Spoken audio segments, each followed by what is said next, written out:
Jesus డాక్టర్లు సైతం బాబు బ్రతకడం కష్టం, మాకు సంబంధం లేదని చేతులు ఎత్తేయగా దైవజనులు ప్రార్థించగా నాకు సంబంధం ఉంది అంటూ బాబును సజీవంగా నిలబెట్టిన దేవుడు.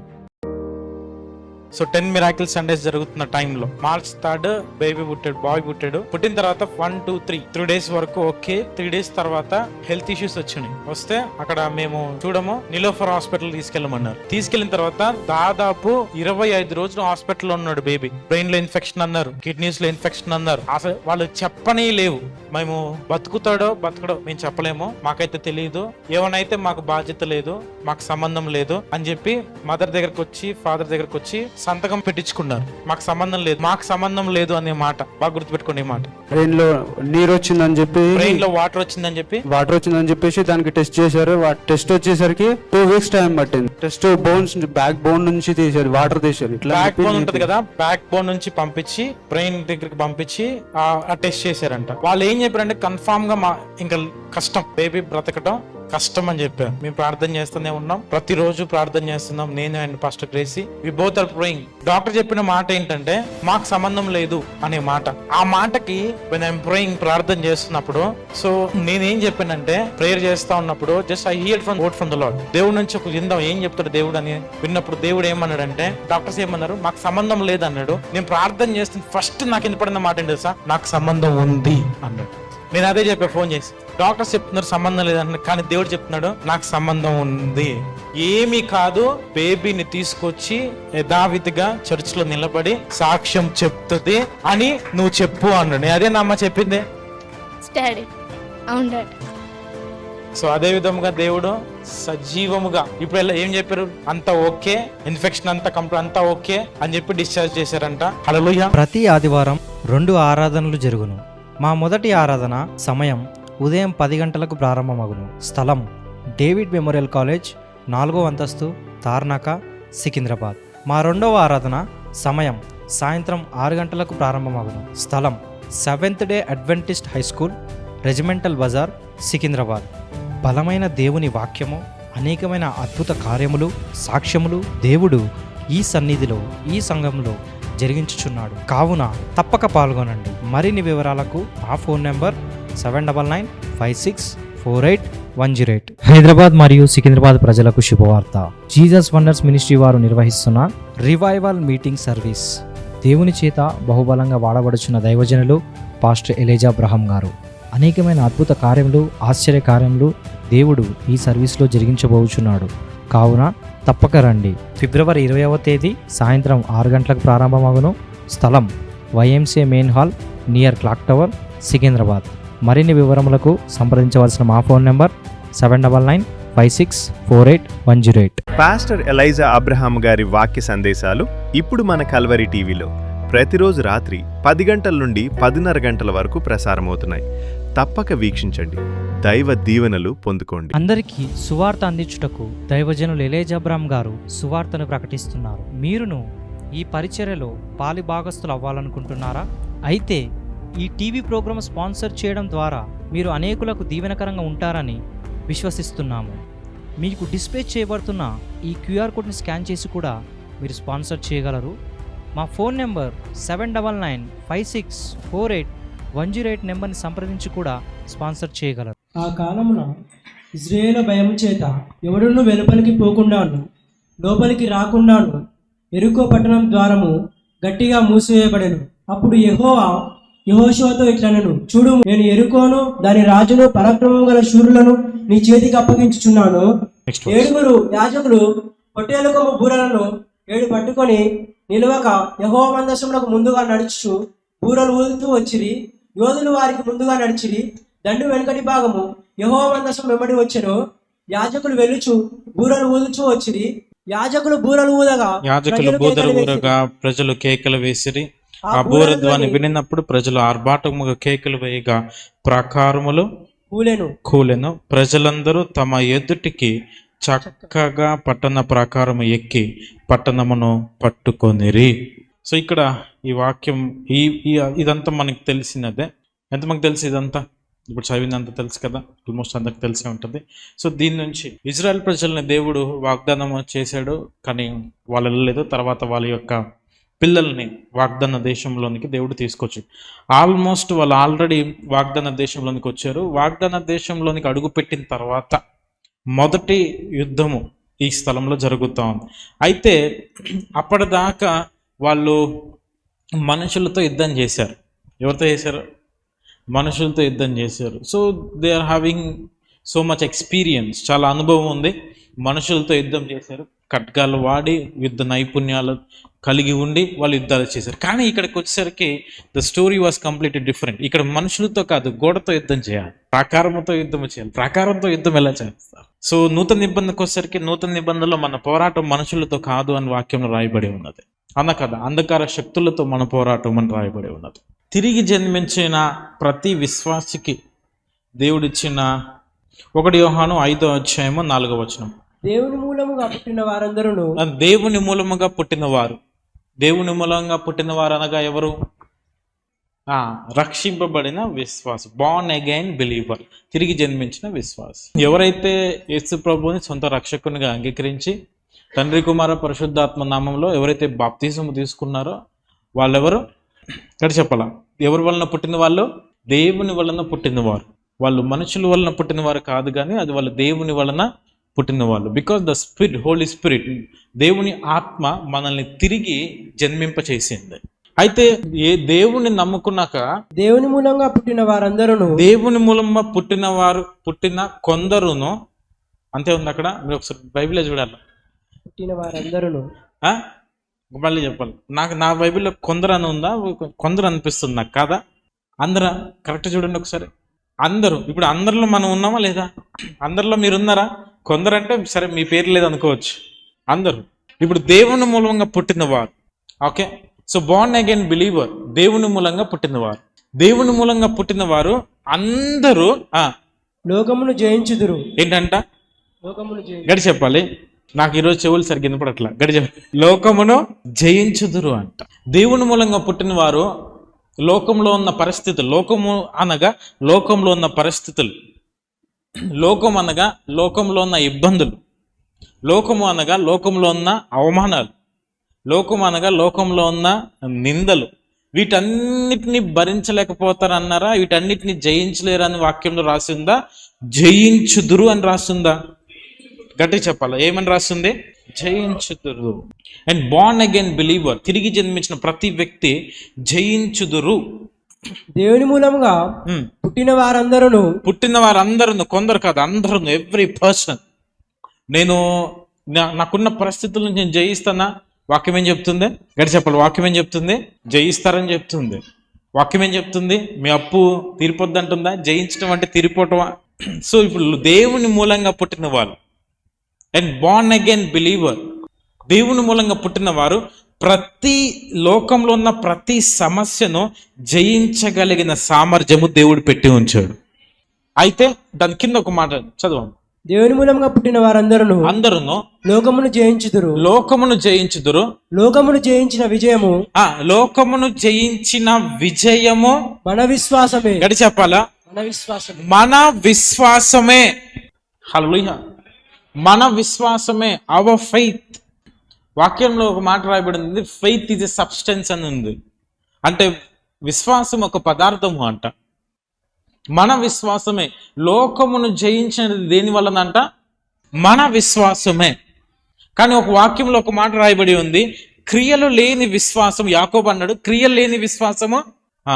క్రియ అనగా ఏంటి? క్రియ లేని విశ్వాసము వ్యర్థము. క్రియ లేని విశ్వాసం వ్యర్థం. బాగినండి. Why our faith are not worked? మన విశ్వాసం ఎందుకు పని చేయదు? దాంట్లో క్రియ లేకపోవటం వలన. ఏంటి క్రియ అంటే? ఏంటి? నమ్ముట క్రియ కాదు. అబ్రహాం ఉన్నాడు. అబ్రహాంకి దేవుడు చెప్పాడు, అబ్రహాం నీకు ఒక్కగానొక కుమారుని నా కోసం బలివ్వు అన్నాడు. మీకు అర్థమవుతుందండి? ఒక్కగానొక కుమారుణ్ణి నా కోసం నువ్వు బలివ్వు అన్నాడు. ఇప్పుడు అబ్రహాం పొద్దున్నే లేచి, ఎప్పుడు లేచాడు? పెందల కాడే లేచి అన్న వాక్యంలో. పెందల కాడే లేచి అబ్రహాం ఏం చేశాడు చెప్పాలి మీరే? కుమారుణ్ణి తీసుకొని, కట్టెలు తీసుకొని, పనివారిని తీసుకొని, గాడిదలను తీసుకొని వెళ్తా ఉన్నాడు. వెళ్తా ఉన్నప్పుడు కొంత దూరం వెళ్ళిన తర్వాత తనతో పాటు ఉన్న పనివారికి వాళ్ళందరికీ చెప్పాడు, మీరు ఇక్కడ గాడిదలతో పాటు మీరు ఇక్కడే ఉండండి, నేను నా కుమారుడిలో దేవుని స్తుతించి ఆరాధించి వస్తాం. మళ్ళీ వస్తాం మేము అన్నాడు. సో వెళ్తా ఉన్నప్పుడు అబ్రహాం పైకి ఎక్కుతా ఉన్నప్పుడు అబ్రహాంని తన కుమారుడు ఒక ప్రశ్న అడిగాడు. ఏం ప్రశ్న అడిగాడు మీరు చెప్పండి. అందరికి తెలిసింది అది. ఏం ప్రశ్న అడిగాడు? అదే కట్టెలు బలి ఇవ్వటానికి ఏది? అబ్రహాం పలికిన మాట ఏంటంటే యెహోవా ఈరే అన్నాడు, దేవుడే చూచుకొనును. ఇప్పుడు అబ్రహాము విశ్వాసము చూడండి, దేవుడే చూచుకొనును. స్టోరీ అంతా చూడండి. పైకి వెళ్ళిన తర్వాత అబ్రహాము చంపబోయాడు, కత్తి తీసి చంపబోతున్నప్పుడు వెంటనే దేవుడు, అసలు ఆ దేవుడు ఎప్పుడు బంగారు పడడు, అబ్రహాం దేవుడినే కంగారు పెట్టాడు. అబ్రహాం అబ్రహాం అబ్రహాం అని అరిచాడు దేవుడు 2 సార్లు. అరిచిన తర్వాత వెంటనే అబ్రహాం ఆగాడు. అంటే ఆ 2 సార్లు అరవకపోతే అబ్రహాం ఆగడు. ఎవరన్నా మీరు ఏదైనా చెప్పాలంటే ఒకసారి చెప్తే వాళ్ళు వినరేమని 2 సార్లు చెప్తారు, మీరు టకటక చెప్తారు స్పీడ్గా. సో అయితే అబ్రహాం 2 సార్లు దేవుడు 2 సార్లు పిలిచాడు. అబ్రహాముతో దేవుడు అన్నాడు ఏమంటాడు, అబ్రహాం నిన్ను బట్టి నువ్వు నాకు భయపడేవాడు అని నేను ఎరిగి ఉన్నాను అన్నాడు. ఆ చిన్నపిల్లవాడి మీద కత్తి వేయకు, ఏం చేయకు అన్నాడు. అన్న వెంటనే అబ్రహాము తలెత్తి చూడగా ఏం కనిపించింది? బలి ఇవ్వటానికి కావాల్సిన పొదలో పొటేలు కనిపించింది. ఇప్పుడు అబ్రహాం అక్కడ పలికిన విశ్వాసంతోనే పలికింది. మేము విశ్వసించింది కనుక పలికితేమి అని వాక్యం రాయబడి ఉన్నది, అవునా కదా? ఇప్పుడు అబ్రహాం విశ్వాసమే. అక్కడ ఫెయిత్ ఉంది, విశ్వాసం ఉంది. అక్కడ ఏదైతే పలికాడో అదే చూసాడా, వేరే చూసాడా? అదే చూశాడు, వేరే చూడలా. ఇప్పుడు క్రియ లేని విశ్వాసము వ్యర్థము. ఇప్పుడు అబ్రహాం ఈ స్టోరీ మొత్తంలో అబ్రహాం క్రియ ఏంటి చెప్పండి? విధేయత. క్రియ లేని విశ్వాసము వ్యర్థము. ఇప్పుడు ఆ క్రియ దగ్గర ఒక మాట పెడతా, విధేయత లేని విశ్వాసము వ్యర్థము. అర్థం ఏంటి విధేయత? మధ్యాహ్నం లెగిచి వెళ్ళొచ్చుగా, సాయంత్రం వెళ్ళొచ్చు కదా, పెందల కాడే లెగిచి ప్రవ్వా మళ్ళీ కూర్చొని ప్రవ్వా ఒకగానొక కుమ్మాడు కదా, 2 రోజులు చూసుకుంటా జాగ్రత్తగా, ఒకసారి తర్వాత తీసుకెళ్తా అన్నాడా? అన్నా. 3 రోజుల ప్రయాణం ఆ కొండ దగ్గరికి వెళ్ళాలంటే, ఆ పర్వతము దగ్గరికి. ఈ 3 రోజుల్లో ఒక్కసారన్నా ప్రయాణం ఆపుకొని వెనక్కి వెళ్ళిపోవచ్చు, అవునా కదా? ఇట్స్ నాట్ ఈజీ, అది ఈజీ కాదు అది, అవునా కదా? అలాంటిది అసలు దేవుని కోసం ప్రాణం కొడుకు ఒక్కగానొక కుమారుణ్ణి 25 సంవత్సరాల విశ్వాసం. అది ఎన్ని సంవత్సరాల విశ్వాసం? 25 సంవత్సరాల విశ్వాసం యొక్క ఫలం అది. ఆ కుమారుని మరి ఇవ్వగలిగాడు దేని వలన? విశ్వాసం ఒకటే కాదు, విశ్వాసంతో పాటు విధేయత ఉంది అబ్రహాము దగ్గర. ఒబీడియన్స్, దాన్ని అందరూ ఒబీడియన్స్ అనండి. ఒబీడియన్స్ అనేది క్రియ లేని విశ్వాసం అంటే, క్రియ అనేది ఏంటంటే ఒబీడియన్స్, విధేయత. విధేయత అంటే ఇంకొక మాట చెప్పాలంటే చెప్పినది చెప్పినట్లు చేయుట. ప్రాకారము, ఆ పట్టణం యొక్క ప్రాకారము ఎంత పెద్దదంటే, ప్రాకారం అంటే గోడ. ఇప్పుడు ఆ గోడ ఎంత పెద్దదంటే మన ఇంటికి ఉన్న గోడలు లాంటివి కాదు అవి. దాదాపు ఆ దినాల్లో రాజులకి చారియట్స్ ఉండేవి, రథములు ఉండేవి రాజులకి.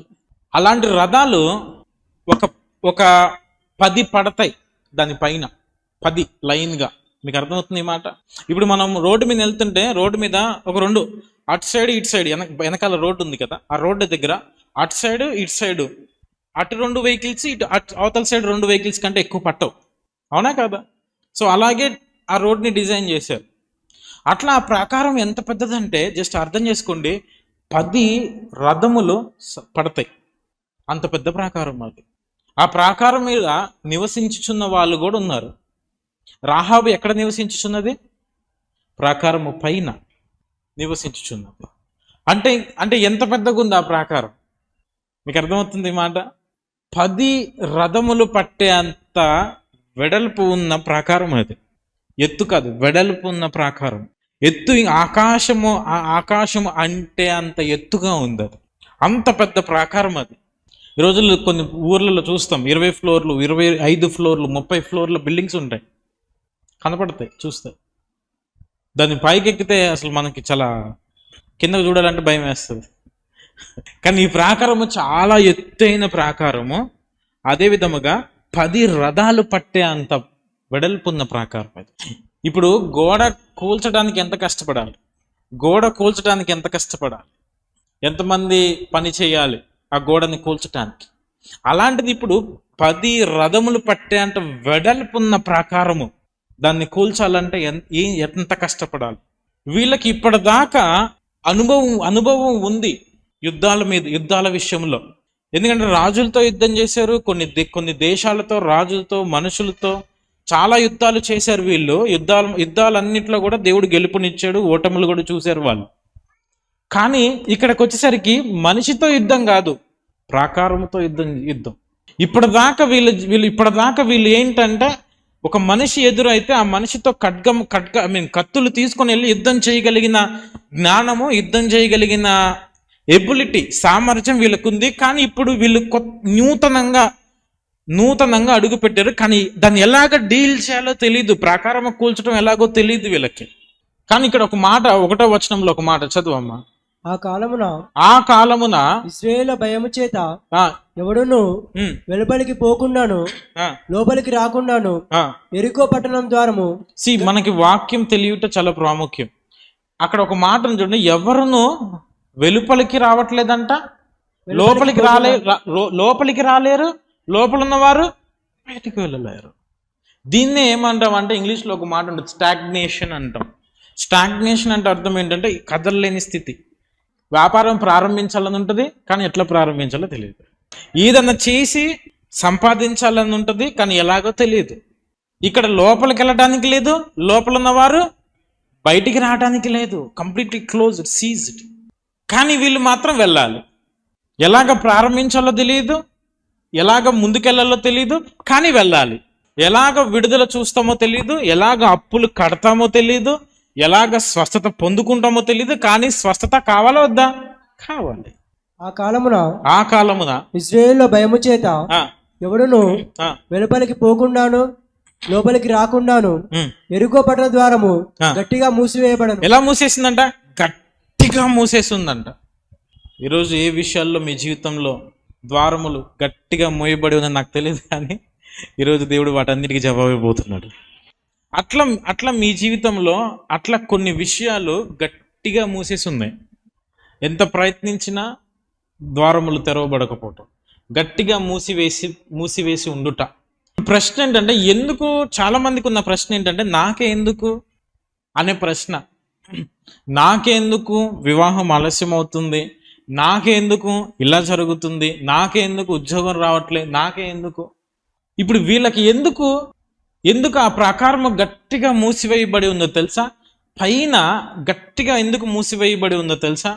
మీ సమస్యలన్నిటికీ ఒక జవాబు చెప్తున్నా ఇప్పుడు నేను, బాగినండి. ఎందుకు మూసివేయబడి ఉందంటే, పైన ఒక మాట చూడండి, ఇజ్రాయేలుల దేని చేతంట?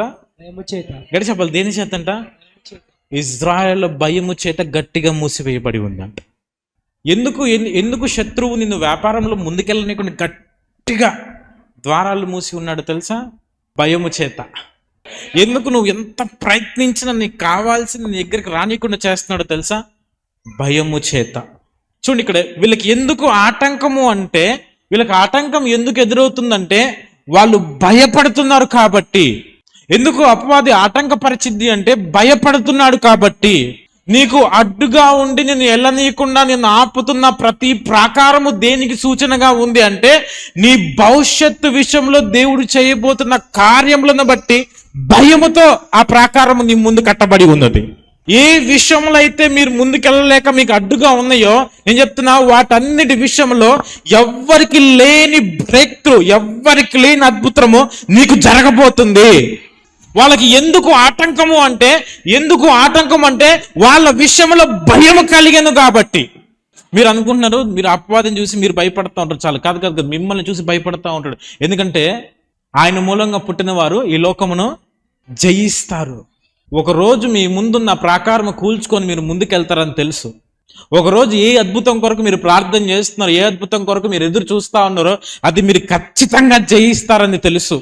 వాళ్ళకి ఎందుకు ఎదురుగా ఆటంకము ఉంది అంటే, వాళ్ళకి దేవుడు లేక కాదు, దేవుడు ఉన్నాడు. వాళ్ళకి ఇంకొక మాట చెప్పాలంటే, వాళ్ళకి ఎందుకు ఎదురుగా ఆటంకము ఉంది అంటే దేవుడు ఉన్నాడు కాబట్టే. దేవుడు నాకు లేడేమో, అందుకే నాకు ఈ ద్వారాలు మూయబడేమో. దేవుడు నాతో లేడేమో, దేవుడు నన్ను చూడట్లేదేమో, దేవుడు నా మీద కోపం ఉందేమో, దేవుడికి నేను నచ్చినట్టుగా నేను జీవించట్లేదేమో, అందుకే ఈ ద్వారాలు మూయబడి ఉన్నాయేమో అని మీరు అనుకుంటున్నారు. కానీ ఆ ద్వారము మూయబడిన తర్వాత, మూసివేసిన తర్వాత అపవాది ఏమనుకుంటుందంటే, ఈ ఒక్క ద్వారం వీళ్ళు తెరుచుకున్నారంటే ఇంక మనం దొరకరిల్లు. ఏ విషయంలో మీ జీవితంలో మూసివేయబడి ఉన్నాయో అవన్నీ దినమున తెరవబడుతున్నాయి. And this is the word from the Lord. మీరు అనుకుంటున్నారు నాకు ఎందుకు ఈ అప్పులు, ఎందుకు ఈ బాధలు, ఎందుకు నాకు. మీకు తెలీదు రేపు దినమున మీరు ఎంతమందికి అప్పిస్తారో. మీకు ఎదురుగా గోడ కనిపిస్తుంది కానీ గోడ వెనకాలన్న మీ భవిష్యత్తు మీరు చూడలేకపోతున్నారు. మీ ఎదురుగున్న ఆ ప్రాకారం చాలా ఎత్తుగా మీకు కనిపిస్తుంది కానీ ఆ ప్రాకారము మీరు కూల్చి వేసి ముందుకు వెళ్ళిన తర్వాత మీ భవిష్యత్తు, మీ గమ్యము దేవుడు గొప్పగా నిర్ణయించి ఉంచాడు. మీ పిల్లల భవిష్యత్తును దేవుడు గొప్పగా నిర్ణయించి ఉంచాడు.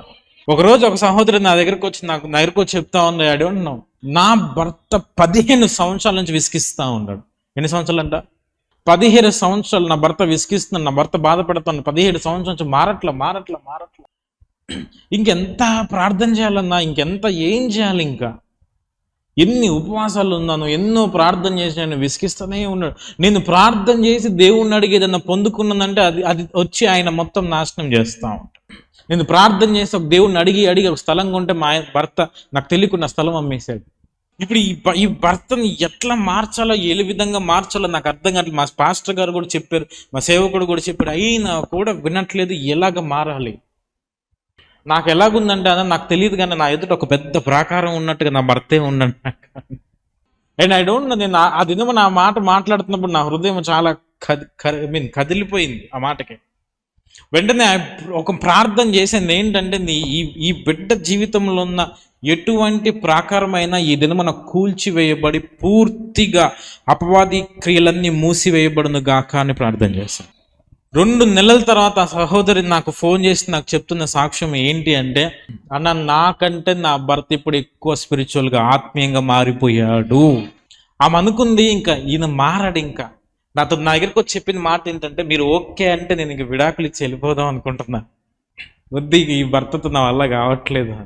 ఆ రోజు మీటింగ్కి వచ్చినప్పుడు నేను తల మీద చేసి ప్రార్థన చేసి ప్రవచన వాక్కు రిలీజ్ చేసిన తర్వాత 2 నెలల తర్వాత నాకు ఫోన్ చేసి నాకు చెప్పిన సాక్ష్యం ఏంటంటే, నా భర్త మారిపోయాడు అన్న. ఎంత మారిపోయాడంటే అన్న, మా పాస్టర్ని తిట్టేవాడు ఇప్పుడు మా పాస్టర్ పక్కనే సేవ చేస్తున్నాడు దేవుడికి. మీకు ప్రాకారమే కనపడుతుంది కానీ నాకు మీ భవిష్యత్తు కనపడుతుంది.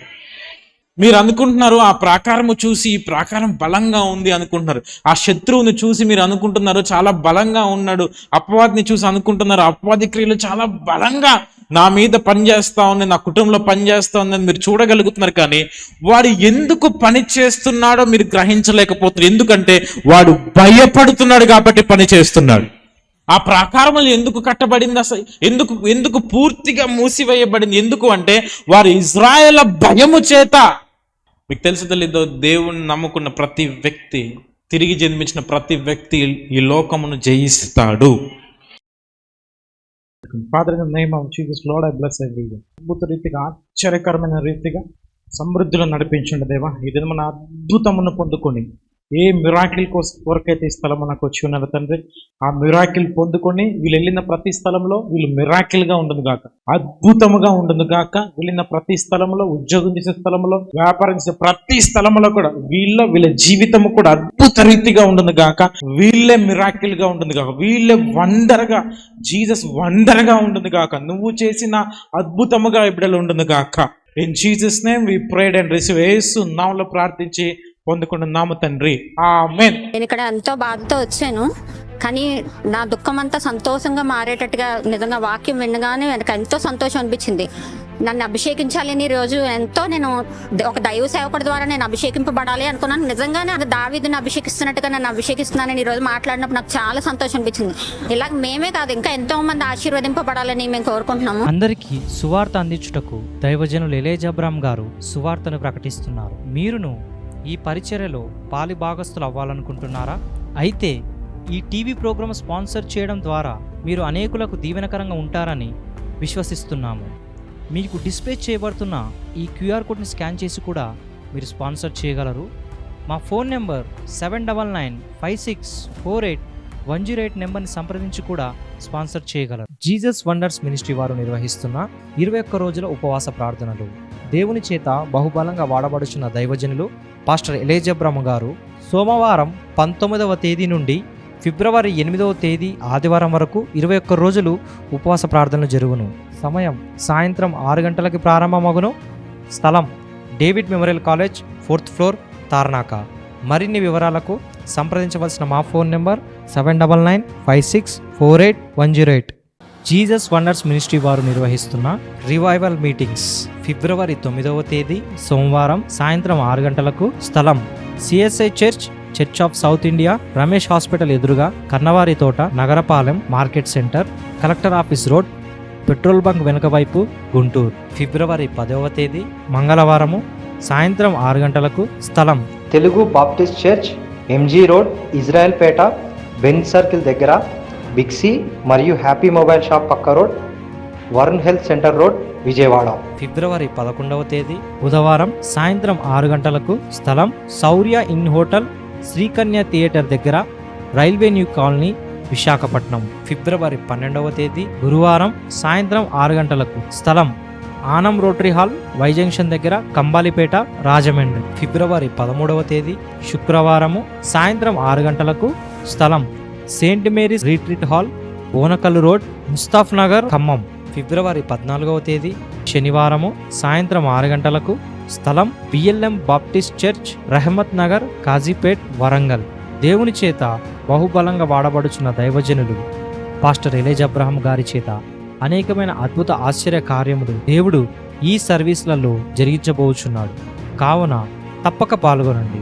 మరిన్ని వివరాలకు మా ఫోన్ నెంబర్ 7995648108. హైదరాబాద్ మరియు సికింద్రాబాద్ ప్రజలకు శుభవార్త. జీసస్ వండర్స్ మినిస్ట్రీ వారు నిర్వహిస్తున్న రివైవల్ మీటింగ్ సర్వీస్. దేవుని చేత బహుబలంగా వాడబడుచున్న దైవజనులు పాస్టర్ ఎలేజ్ అబ్రహాం గారు అనేకమైన అద్భుత కార్యములు, ఆశ్చర్య కార్యములు దేవుడు ఈ సర్వీస్లో జరిగించబోచున్నాడు. కావున తప్పక రండి. ఫిబ్రవరి 20వ తేదీ సాయంత్రం 6 గంటలకు ప్రారంభమగును. స్థలం YMCA main hall near clock tower, Secunderabad.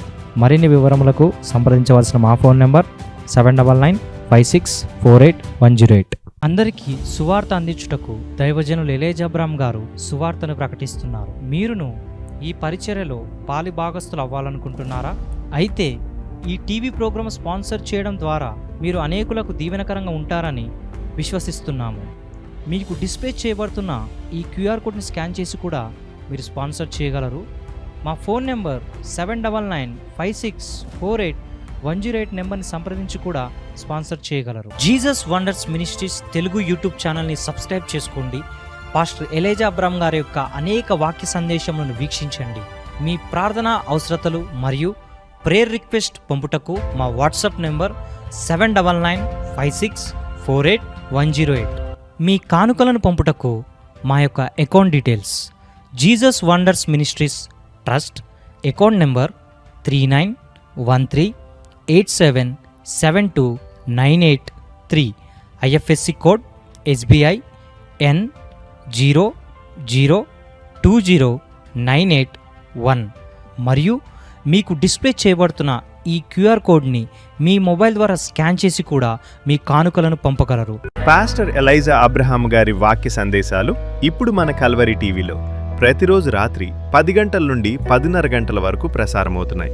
తప్పక వీక్షించండి, దైవ దీవెనలు పొందుకోండి. ఈ సంఘములో అనేకులు స్వస్థతను, విడుదలను, ప్రవచనములను పొందుకొనుచు సాక్షులుగా నిలవబడుచున్నారు. మీరును స్వస్థతను, సమస్యల నుంచి విడుదలను, దేవుని యొక్క స్వరమును వినాలనుకుంటున్నారా? దేవుని యొక్క అద్భుత కార్యములు మీ కుటుంబములో, మీ జీవితంలో జరగాలనుకుంటున్నారా? అయితే జీసస్ వండర్స్ మినిస్ట్రీకి తప్పక రండి. ప్రతి ఆదివారం 2 ఆరాధనలు జరుగును. మా మొదటి ఆరాధన సమయం ఉదయం 10 గంటలకు ప్రారంభమగును. స్థలం డేవిడ్ మెమోరియల్ కాలేజ్, 4వ అంతస్తు, తార్నాక, సికింద్రాబాద్. మా రెండవ ఆరాధన సమయం సాయంత్రం 6 గంటలకు ప్రారంభమగును. స్థలం seventh day adventist high school, regimental Bazaar, Secunderabad. బలమైన దేవుని వాక్యము, అనేకమైన అద్భుత కార్యములు, సాక్ష్యములు దేవుడు ఈ సన్నిధిలో, ఈ సంఘంలో జరిగించుచున్నాడు. కావున తప్పక పాల్గొనండి. మరిన్ని వివరాలకు ఆ ఫోన్ నెంబర్ 7995648108.